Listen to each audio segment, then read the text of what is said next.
The Los Angeles Rams have booked their tickets to the Super Bowl. What is going on, y'all? Fox Sports Talk back at it with another video talking, of course, some NFL here to talk about that exciting NFC Championship game we just saw between the Saints and the Rams, in which the Rams, of course, have now booked their ticket to Atlanta to play in the Super Bowl against whichever team obviously comes out of the Chiefs and the Patriots.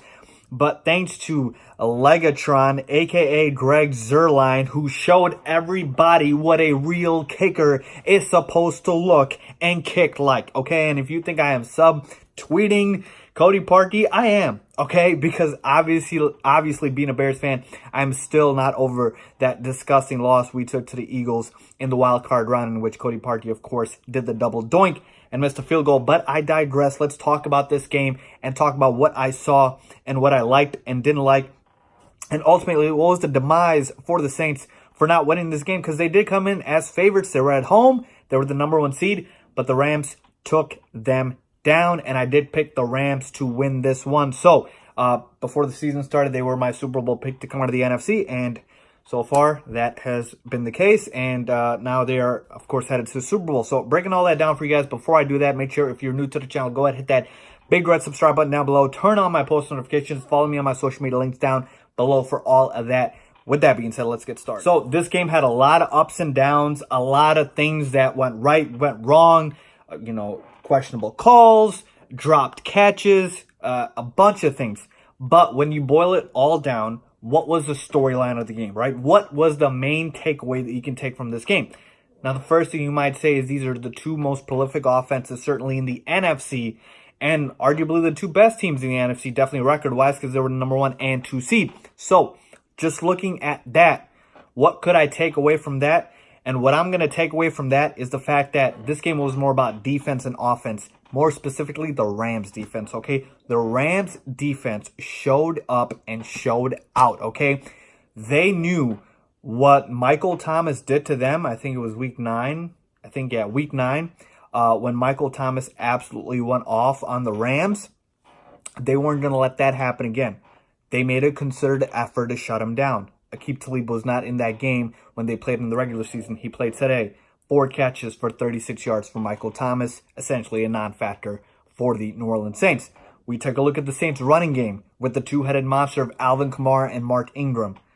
Neither had literally like over 50 yards. It was pretty abysmal.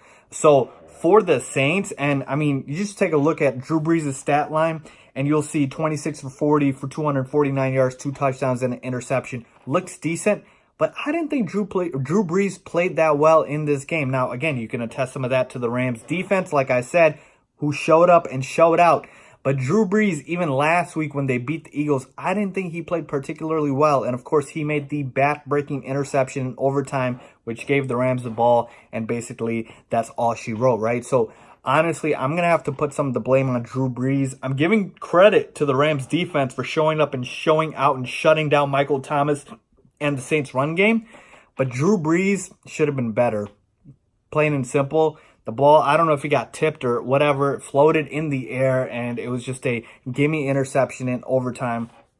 So I didn't think Drew Brees played particularly well. But it's not like the Rams had any favors given to them in terms of having their offense clicking on all cylinders. I mean, Todd Gurley had 2 of the biggest drops of the game early on, and he just looked lost out there. So if it wasn't for C.J. Anderson coming up and showing out for the Rams these past couple of weeks, I don't know if the Rams would even be in this position. Actually, they wouldn't be in this position, okay? So C.J. Anderson obviously was a big help. So Todd Gurley did not play that well in this game.